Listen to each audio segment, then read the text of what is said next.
അൽഹംദുലില്ലാഹ് വസ്സലാത്തു വസ്സലാമു അലാ റസൂലില്ലാഹ് വഅലാ ആലിഹി വസഹ്ബിഹി അജ്മഈൻ അമ്മാ ബഅദ്.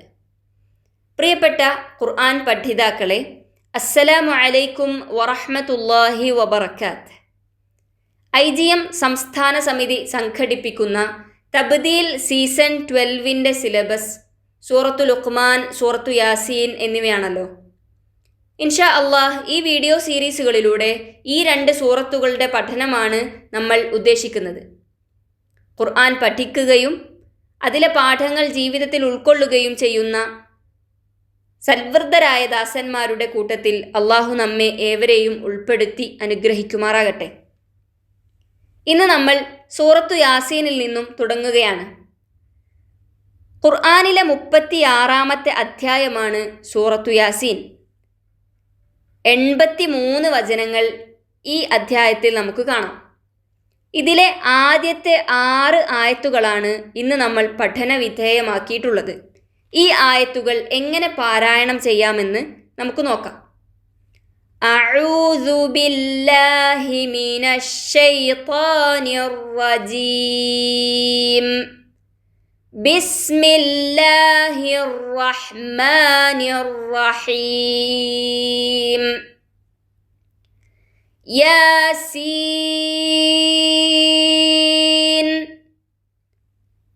യാസീൻ 2 കേവലാക്ഷരങ്ങളാണ് ഇവിടെ ആദ്യത്തെ ആയത്തിൽ നമുക്ക് കാണാവുന്നത്. യാ എന്ന ആദ്യത്തെ അക്ഷരം 2 ഹറക്കത്ത് ദൈർഘ്യമാണ് ദീർഘിപ്പിക്കേണ്ടത്. 2 ഹറക്കത്ത് ദൈർഘ്യം എന്ന് പറയുമ്പോൾ ഹറക്കത്തുള്ള 2 അക്ഷരങ്ങൾ പറയാനെടുക്കുന്ന സമയം. സീൻ എന്ന അക്ഷരം 6 ഹറക്കത്ത് ദൈർഘ്യമാണ് ദീർഘിപ്പിക്കേണ്ടത്. മദ് ലാസിം എന്ന നിയമം ഇവിടെ വരുന്നത് കൊണ്ടാണത്. യാസീൻ വൽ ഖുർആനിൽ ഹകീം. ഇവിടെ അക്ഷരങ്ങളുടെ ഉച്ചാരണം നമ്മൾ ശ്രദ്ധിക്കുക. അതുപോലെ റ എന്ന അക്ഷരം തഫ്ഖീമോടുകൂടി കനത്തിൽ ഉച്ചരിക്കുവാൻ ശ്രദ്ധിക്കുക. അതുപോലെ അൽ ഹകീം എന്ന പദം ദീർഘിപ്പിക്കുമ്പോൾ നമ്മുടെ പാരായണ രീതിക്കനുസരിച്ച് 2, 4, 6 ഹറക്കത്ത് ദൈർഘ്യം അവിടെ കൊടുക്കാവുന്നതാണ്. ഇന്നക ലമിനൽ മുർസലീൻ. ഇന്നക, ഇവിടെ നൂനിൻ്റെ മുകളിൽ ഷദ് ഉള്ളതായിട്ട് നമുക്ക് കാണാം. ഇദ്ഗാം ബിഗുന്ന എന്ന നിയമമാണിവിടെ. ഉന്നത്തോടുകൂടി ലയിപ്പിച്ച് പാരായണം ചെയ്യുക. ഇന്നക 2 ഹറക്കത്ത് ദൈർഘ്യത്തിലാണ് ഉന്നത്ത് മണിക്കൽ ചെയ്യേണ്ടത്. ഇന്നക ലമിനൽ മുർസലീൻ അലാ സിറാത്തിൻ മുസ്തഖീം. അലാ സിറാത്ത്, അലാ സിറാത്ത്, ഈ പദങ്ങളിലെ എല്ലാം അക്ഷരങ്ങളുടെ ഉച്ചാരണം നമ്മൾ ശ്രദ്ധിക്കുക. അതുപോലെ സിറാത്തിൻ മുസ്തഖീം. സിറാത്ത് എന്ന പദത്തിലെ അവസാനത്തെ അക്ഷരമായ ത്വാഇന് തൻവീൻ ബിൽ കസ്റയാണ് ഹർക്കത്തായി വന്നിട്ടുള്ളത്. അതിനുശേഷം വരുന്ന അക്ഷരം മീമാണ്, അടുത്ത പദത്തിലെ ആദ്യത്തെ അക്ഷരം. ഈ മീമിലേക്ക് ഈ തൻവീനിനെ ലയിപ്പിച്ച് ചേർത്ത് മണിക്കണം. ഇദ്ഗാം ബിഗുന്ന ചെയ്യണം. അലാ സിറാത്തിൻ മുസ്തഖീം. 5-ാമത്തെ ആയത്ത് തൻസീലൽ അസീസിർ റഹീം. തൻസീൽ, നൂനിനെ മറച്ചു പിടിച്ച് മണിച്ച് വേണം പാരായണം ചെയ്യാൻ. ഇഖ്ഫാ എന്ന നിയമമാണിവിടെ. തൻസീലൽ അസീസിർ റഹീം. ലിതുൻദിറ ഖൗമൻ മാ ഉൻദിറ ആബാഉഹും ഫഹും ഗാഫിലൂൻ. ഗാഫിലൂൻ. ലിതുൻദിറ.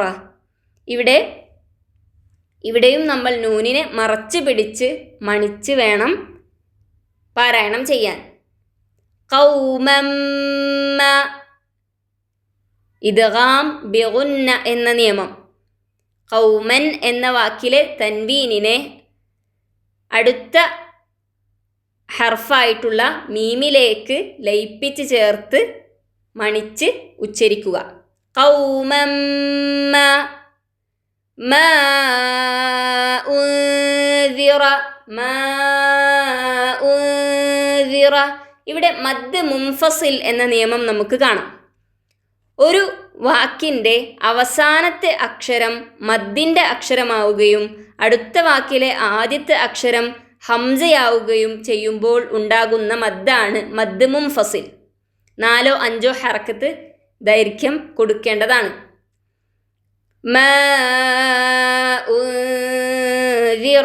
ഇവിടെ ഉൻദിറ എന്ന് പറയുമ്പോൾ നൂനിനെ മറച്ചു പിടിച്ച് മണിച്ച് പാരായണം ചെയ്യണം. ആബാഉഹും. ഇവിടെ ആബാഉഹും ഒരു മദ്ദക്ഷരത്തിന് ശേഷം ഹംസ വരുന്നു.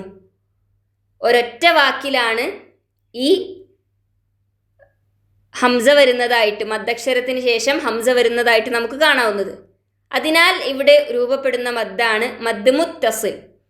4 or 5 ഹറക്കത്ത് ദൈർഘ്യം കൊടുക്കണം. ഫഹും ഗാഫിലൂൻ. ഇവിടെ അക്ഷരങ്ങളുടെ ഉച്ചാരണം ശ്രദ്ധിക്കുക. അതുപോലെ ഫഹും സുക്കൂനുള്ള മീമിനെ ഇവ്ഹാർ ചെയ്തുകൊണ്ട് വ്യക്തമാക്കി പ്രകടമാക്കി ഉച്ചരിച്ചുകൊണ്ട് പാരായണം ചെയ്യുക. ലിതുൻദിറ ഖൗമൻ മാ ഉൻദിറ ആബാഉഹും ഫഹും ഗാഫിലൂൻ. ഇനി ഈ ആയത്തുകളുടെ ആശയവിവരണത്തിലേക്ക് നമുക്ക് കടക്കാം. മഅഖൽ ഇബ്നു യസാർ റളിയല്ലാഹു അൻഹു റിപ്പോർട്ട് ചെയ്ത ഒരു ഹദീസിൽ നമുക്ക് കാണാം, യാസീൻ ഖുർആനിൻ്റെ ഹൃദയമാണ് എന്ന് റസൂൽ സല്ലല്ലാഹു അലൈഹി വസല്ലം പറഞ്ഞിരിക്കുന്നു എന്ന്. ഖുർആനിൻ്റെ ഹൃദയം എന്ന് യാസീൻ എന്ന ഈ സൂറത്തിന് പറയാൻ കാരണം ഖിയാമത്ത് നാളിനെയും അതിലുണ്ടാകുന്ന സംഭവ വികാസങ്ങളെയും കുറിച്ച് ഈ അധ്യായത്തിൽ കൂടുതൽ വിവരിച്ചിട്ടുള്ളത് കൊണ്ടാണ് എന്ന് ഇമാം ഗസ്സാലി റഹിമഹുല്ല പ്രസ്താവിച്ചിട്ടുണ്ട്. മക്കയിൽ അവതരിച്ച ഒരു സൂറത്താണ് സൂറത്തു യാസീൻ. അതുകൊണ്ട് തന്നെയാണ് ഇതിൽ ഖിയാമത്ത് നാളിനെയും അതിലുണ്ടാകുന്ന സംഭവ വികാസങ്ങളെയും കുറിച്ചെല്ലാം വിശദമായി വിശദീകരിച്ചിട്ടുള്ളതായിട്ട് നമുക്ക് കാണാവുന്നത്.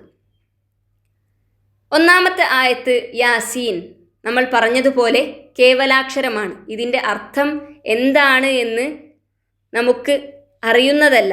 എന്നിരുന്നാലും ഹേ മനുഷ്യ, യാ ഇൻസാൻ എന്നാണ് ഇതിൻ്റെ അർത്ഥമെന്ന് ഇബ്നു അബ്ബാസ്, ഇക്രിമ, ഹസൻ, സുഫിയാൻ റളിയല്ലാഹു അൻഹും മുതലായവരിൽ നിന്ന് നിവേദനം ചെയ്യപ്പെട്ടിട്ടുള്ളതായിട്ട് നമുക്ക് കാണാം.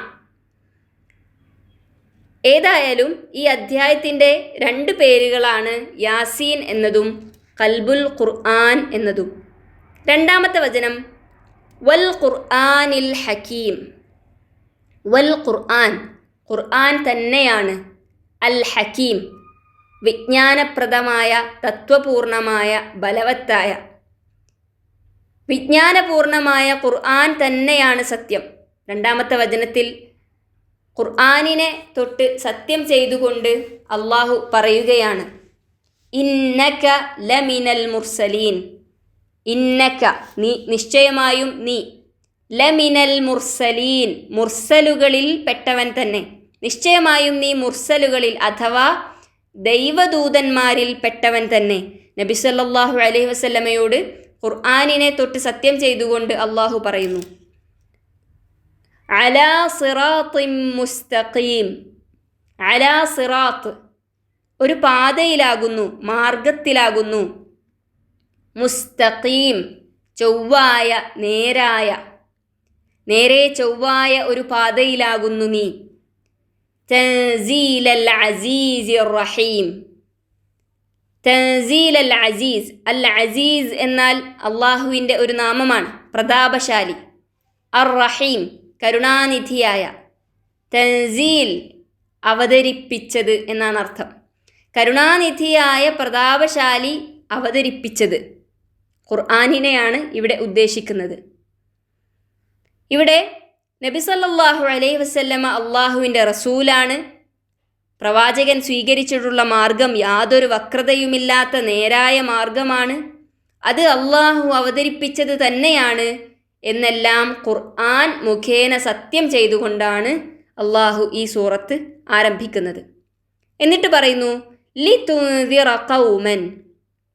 ലിതുൻദിറ, നീ താക്കീത് ചെയ്യുവാൻ, ഖൗമൻ, ഒരു ജനതയെ, മാ ഉൻദിറ, താക്കീതു നൽകപ്പെട്ടിട്ടില്ലാത്ത, ആബാഉഹും, അവരുടെ പിതാക്കൾക്ക്, ഫഹും, അതിനാൽ അവർ, ഗാഫിലൂൻ, അശ്രദ്ധരാണ്.